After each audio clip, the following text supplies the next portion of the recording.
Muito boa noite, amigas e amigos da Ordem Espírita de Sicília. É com prazer que eu recebi o convite de estar com vocês hoje, nesta noite. Virtualmente, sabemos, mas estarmos juntos, reunidos para estudar a doutrina espírita. Desde já eu agradeço o convite, na pessoa do PH, na pessoa do Jones, e um abraço, então, a todos vocês, meu particular e da Casa Espírita, o Centro Espírita União e Caridade, lá em Realengo, os confrades de lá, abraçam os confrades daqui. Amigas e amigos, então, é sempre um prazer. Vamos hoje estudar o Livro dos Espíritos, iniciando essa nossa live, mas, antes de tudo, vamos fazer uma prece inicial. Então, convido a todos que fechem os olhos, ergam o pensamento a Deus, para que possamos dizer assim: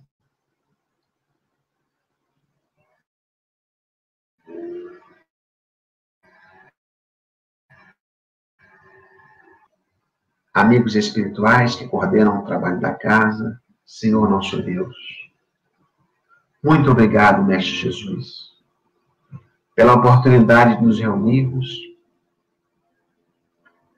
e estudarmos um pouco mais dessa doutrina tão consoladora e que nos traz, Senhor, toda semana um ensinamento novo, que nos faz, Senhor, ver a vida por outro prisma, entendendo as leis de Deus.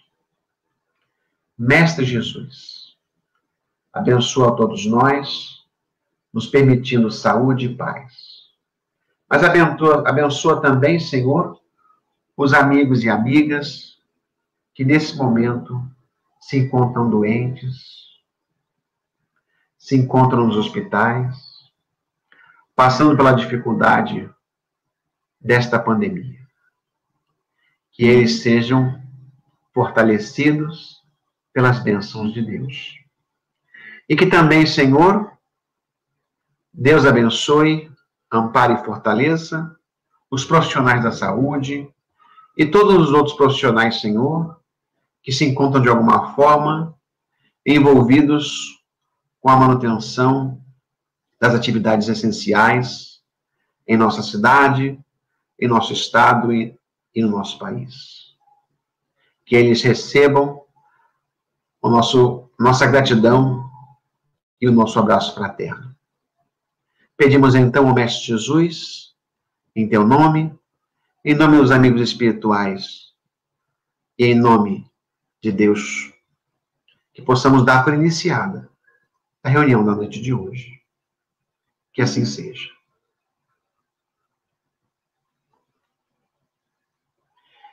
Bem, amigos, vamos então dar início aos trabalhos, estudando o Livro dos Espíritos. Neste sábado, estudando o progresso da legislação humana. Esse item está dentro da terceira parte do Livro dos Espíritos, das leis morais, no capítulo 8, que trata da lei do progresso. Então, falaremos da lei do progresso e das leis do progresso também, das leis humanas.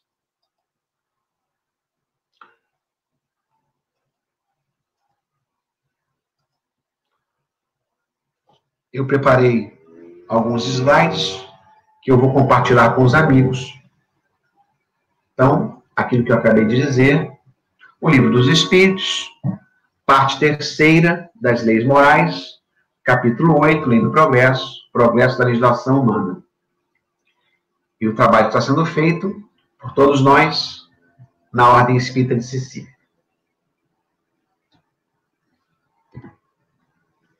Eu inverti um pouco a ordem das perguntas para que a gente possa discuti-las de uma outra forma, mas de qualquer jeito chegar às mesmas conclusões. Então, Kardec, na pergunta 795, ele faz a seguinte indagação aos amigos espirituais: Qual a causa da instabilidade das leis humanas?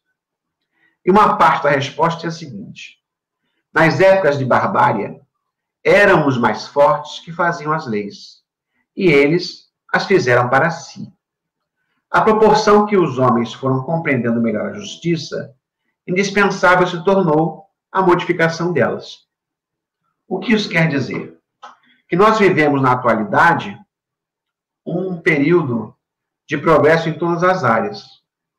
As nossas leis, mesmo que para nós, em algum momento, de alguma forma, pareçam insuficientes, elas são muito melhores do que eram há 100 anos atrás, 500 anos atrás, 1000 anos atrás, e assim por diante. Isto porque, nos períodos antigos, e de lá para cá, a sociedade vem progredindo. E ao progredir, vai também reformando suas leis, tentando colocá-las da melhor forma possível, considerando que a lei verdadeira, a lei natural, a lei de Deus, é a de justiça, amor e caridade. Então, conforme as civilizações vão avançando e progredindo, mais próximas da lei de Deus, as leis humanas, elas se tornam. Em épocas antigas, leis difíceis para povos difíceis. E Kardec continua, melhor dizendo, os espíritos continuam respondendo a Kardec usando a seguinte expressão: a civilização, ela criou necessidades novas para o homem, necessidades relativas à posição social que ele ocupe. Tem-se, então, que regular, por meio de leis humanas, os direitos e os deveres dessa posição. Então, conforme como diz aqui no texto, a barbárie da sociedade, mais duras são as leis. E quanto mais antiga é a civilização, mais voltadas aos poderosos, aos direitos dos poderosos, essas leis são. E aí eu fui buscar, como professor de história, não posso deixar de fazer algum tipo de referência histórica, eu fui buscar um exemplo de lei antiga. Uma das mais antigas é o chamado Código de Hammurabi. O Código de Hammurabi, como vocês podem ver aí, amigos, ele fisicamente é uma rocha que foi colocada, que foi talhada de forma a conter as 282 leis em 3.600 linhas do Código de Leis do Imperador Hammurabi. Aí eu coloquei aí na nossa imagem uma coisa curiosa. São 282 leis, mas a cláusula 13ª foi excluída por superstição. Naquela época já existiam essas coisas. Então, o que fez Hammurabi naquela época? Ele mandou entalhar nesta rocha as 282 leis, que são leis que cuidam da lei civil, das questões jurídicas relativas ao comércio e também das leis que regem as atividades sociais, sempre considerando o direito da casta mais alta. Então, a lei, toda vez que ela fala de alguém, ela coloca, o texto da lei coloca o nome relativo à casta social dos ricos e poderosos. E ela vai tentar regular essa vida em sociedade considerando esses direitos. Esta, vamos dizer assim, pedra, ela foi colocada em exposição na cidade de Susa, na região lá da Mesopotâmia. E ela foi datada pelos nossos cientistas atuais como tendo sido feita aproximadamente em 1772 a.C. Esta lei, que é a lei de Hammurabi, digamos assim, ela parte de um princípio, que é o princípio italiano, que é olho por olho, dente por dente. Então, a sua organização vai tratar de punições relativas aos males cometidos, como, por exemplo, um exemplo mais simples, se alguém furou o olho de uma pessoa, terá o olho furado.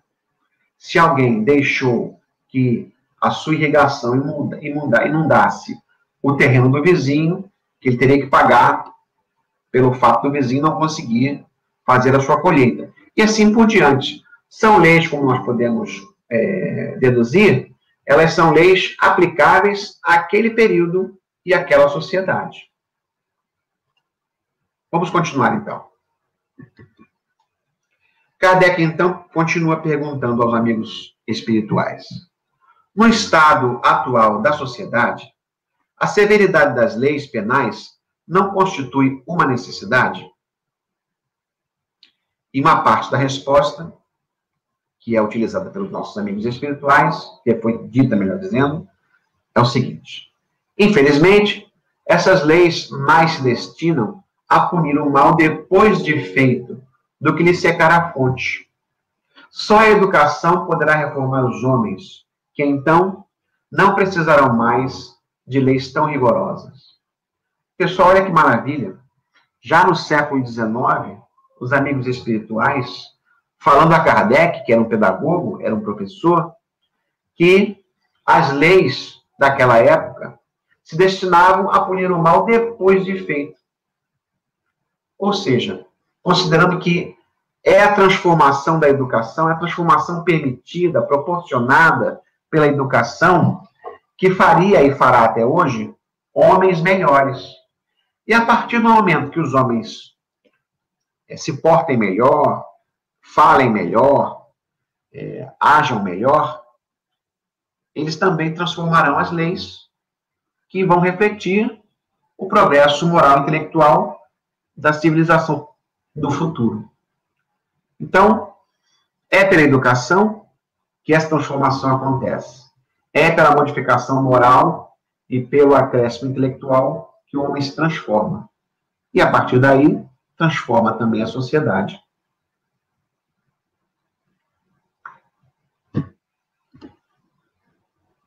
Na sétima obsete, Kardec continua perguntando aos amigos espirituais: como poderá o homem ser levado a reformar suas leis? E os espíritos dizem a Kardec que isso ocorre naturalmente, pela força mesmo das coisas, pela influência das pessoas de bem que o guiam na senda do progresso. Então, conforme, como eu disse anteriormente, o homem progride, conforme o homem compreende melhor a lei de Deus, melhor ele faz suas leis, porque ele pensa exatamente na justiça, no amor e na caridade, que são essenciais para todos os seres. Ele pensa nos direitos e deveres de cada um, em promover a igualdade de condições, nos deveres e nos direitos. E assim as coisas vão progredindo. Eu mostrei a vocês ainda há pouco o Código de Hammurabi, de 1772 anos antes de Cristo, e temos outros, temos as leis gregas, o Código do Direito Civil Romano, e mais recentemente o Código Jurídico de Bonaparte, que vieram aos poucos trazendo, incorporando melhorias na questão do direito e do dever de cada um dos cidadãos. Isso acontece naturalmente. As leis de hoje em dia já são melhores que as leis de anos atrás. Por exemplo, a mulher no Brasil só conquistou o direito de voto em 1932. Antes disso, nenhuma mulher podia votar. A possibilidade do divórcio é uma lei do final da década de 60, início da década de 70. Antes também era uma possibilidade que não existia. Na Inglaterra, que nós temos como um país muito progressista, a questão da homossexualidade era tratada como crime até 1960. Então, na atualidade, apesar das nossas reclamações, as nossas leis são, evidentemente, muito melhores do que as anteriores. Vamos continuar. Eu fui buscar também um texto do livro Jesus e a Atualidade, do espírito Joana de Ângeles, psicografia do Divaldo Pedro. Que Deus o abençoe nessa situação da cirurgia. Nós todos vamos vibrar positivamente para que ele passe por essa situação da melhor maneira, com a bênção de Deus. Joana diz, em Jesus e a Atualidade, no capítulo que fala sobre Jesus e a justiça. Jesus e justiça. Olha o comentário. À medida que o humano desenvolve os sentimentos e o intelecto se aprimora, as suas leis são mais brandas e a sua justiça mais equânime, ou seja, mais igualitária, trazendo a igualdade dos direitos e deveres para cada pessoa. Mas ela comenta, é longo, porém, ainda, o caminho a percorrer, para que seja alcançado o respeito do humano pela vida física, pelo próximo, pela natureza, pela justiça sem arbitrariedades, sem punição. Então, concordando, evidentemente, com os espíritos superiores que falavam a Kardec há 150 anos atrás, ela vai nos dizer que é pela educação do espírito, e por consequência do homem encarnado, que as leis vão se modificar. É pela educação que as pessoas compreenderão melhor os seus direitos e deveres, escolherão melhor os seus representantes políticos, que, por sua vez, são os responsáveis por reformar essas leis. Isso é um trabalho longo, no sentido de que, pouco a pouco, a evolução vai acontecendo e as pessoas vão se melhorando, quer seja intelectualmente, quer seja moralmente. Mas, como ela diz, o caminho ainda é longo. Nós estamos vivendo num mundo de provas e expiações. Somos espíritos que ainda precisamos corrigir certos erros. Considerando que, neste caso, Deus não é justo e injusto nesse sentido. Nós temos, dentro da lei de Deus, a questão das provas e expiações, do livre-arbítrio e da lei de retorno, comumente conhecida assim, que é a lei de causa e efeito, ou de ação e reação, melhor dizendo, que faz com que nós mesmos, durante as nossas encarnações, passemos por situações de dificuldades perante a justiça, perante o desenvolvimento da lei, e possamos corrigir em encarnações seguintes os erros do passado. Isso é uma característica interessantíssima da lei de Deus e que nos permite compreender que as leis são progressivas. Ou seja, em cada encarnação, nós, pouco a pouco, vamos progredindo e, ao progredir, de alguma forma, contribuímos para a vida em sociedade, para a feitura das leis e para uma justiça mais igualitária. Continuando, então. Voltando, então, à primeira pergunta, foi essa a inversão que eu fiz, eu peguei a primeira e coloquei por último. Kardec faz o seguinte questionamento aos espíritos. Poderia a sociedade reger-se unicamente pelas leis naturais, sem o concurso das leis humanas? As leis naturais, como eu disse lá no início, e por isso eu botei essa pergunta para o final, são referentes à lei de Deus, à lei divina, não é? Que são leis justas, corretas. Considerando a civilização e considerando o progresso do homem, neste momento, nesta fase atual da vida do homem na Terra, nós não poderíamos ainda ser regidos unicamente pela lei de Deus, no sentido de que nós ainda precisamos evoluir, progredir muito mais, nos tornarmos realmente conhecedores da lei de Deus e nos esforçarmos para sermos, como diz lá no Evangelho, homens de bem. E os espíritos, então, dizem a Kardec, poderia, se todos as compreendessem bem. Se os homens as quisessem praticar, elas bastariam. Então, buscar uma sociedade mais justa, mais correta, mais igualitária, é dever de cada um de nós, particularmente a nós que somos espíritas e que, de alguma forma, conhecemos a lei de Deus, de justiça, amor e caridade. É tarefa nossa como indivíduo viver de forma a cumprir a lei de Deus e sermos também considerados exemplos de pessoas que se esforçam para praticar o bem e para se tornar uma pessoa melhor. Essa será a nossa contribuição na missão de fazer com que a justiça humana progrida e possa um dia, Deus queira, no futuro,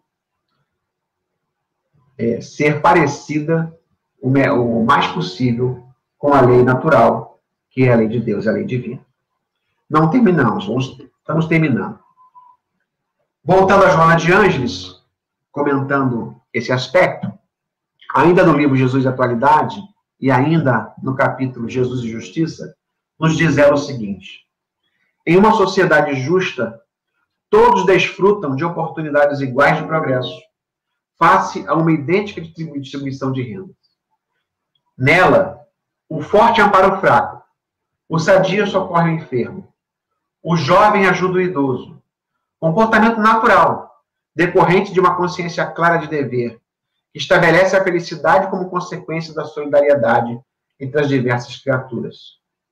Então, nós, que de alguma forma estudamos, seja pelo viés do Espiritismo, ou por outros vieses filosóficos que nos fazem compreender que é praticando o bem, que é exercitando a caridade, que é tentando nos transformar em pessoas mais moralizadas e mais, de alguma forma, intelectualizadas, nós vamos poder ter em mente o vislumbre dessa felicidade que é consequência da solidariedade que possamos praticar uns com os outros.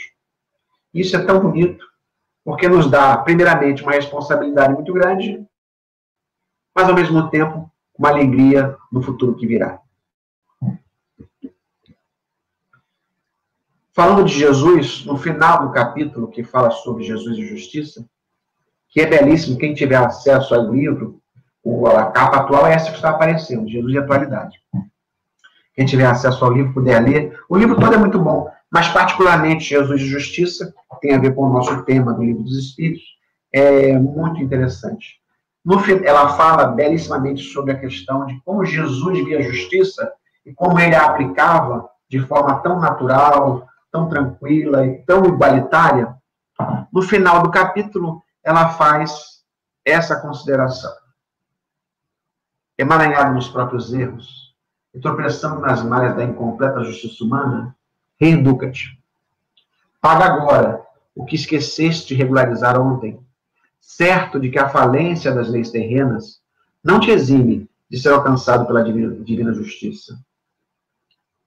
Melhor que estejas sob a reparação de compromissos, dos quais não te recordas, do que gozando de liberdade física, mas carregando a consciência culpada que se esconde na ilusão. A real justiça sempre encontra o infrator. Por tua parte, ser justo, equânime para com todos, tomando como modelo de comportamento Jesus, que nunca se recusava. Então, que nós, eventualmente, passemos por questões de justiça, que nós, eventualmente, sejamos injustiçados, isso é da lei, mas que nós não sejamos nós aquele que pratica a injustiça, aquele que fere o seu próximo, aquele que não cumpre com os seus deveres, mesmo achando que tem todos os direitos. Nós temos que lembrar sempre que Jesus, que não tinha pecado algum, encarnou entre nós e foi essa pessoa maravilhosa que nos deu tantos exemplos de justiça, de amor e de caridade. Finalizando a nossa atividade de hoje, a nossa conversa, lembrando Kardec que, neste item sobre a questão do progresso da lei humana, comentando uma das perguntas que nós acabamos de ver, ele faz o seguinte comentário, com o qual eu vou encerrar o nosso encontro de hoje, nesta noite. Diz-nos Kardec: a civilização criou necessidades novas para o homem, necessidades relativas à posição social que ele ocupe. Tem-se então que regular, por meio de leis humanas, os direitos e os deveres dessa posição. Mas, influenciado pelas suas paixões, ele não raro tem criado direitos e deveres imaginários, que a lei natural condena e que os povos riscam de seus códigos à medida que progridem. A lei natural é imutável e é a mesma para todos. A lei humana é variável e progressiva. Então, meus amigos e minhas amigas, queridos companheiros e companheiras, espero ter dado a minha contribuição de forma a podermos estudar um pouco mais de O Livro dos Espíritos, que é um livro tão interessante. Quem tiver em casa o livro, pode chegar e fazer uma pequena leitura dessas 4 perguntas, para também tirar suas conclusões, discutir com os familiares e aprender um pouco mais. Agradeço muitíssimo aos queridos amigos e amigas da Ordem Espírita de Sicília que me permitiram estudar esse tema e compartilhar com vocês algumas das ideias. E deixo, então, um abraço fraterno e carinhoso a todas e todos aí desta casa em Bangu, melhor dizendo, em Senador Camará, desculpem, onde tenho muitos amigos e a quem deixo um beijo carinhoso e um abraço apertado e fraterno. Fiquem todos com Deus e uma boa noite. Que Deus nos abençoe a todos.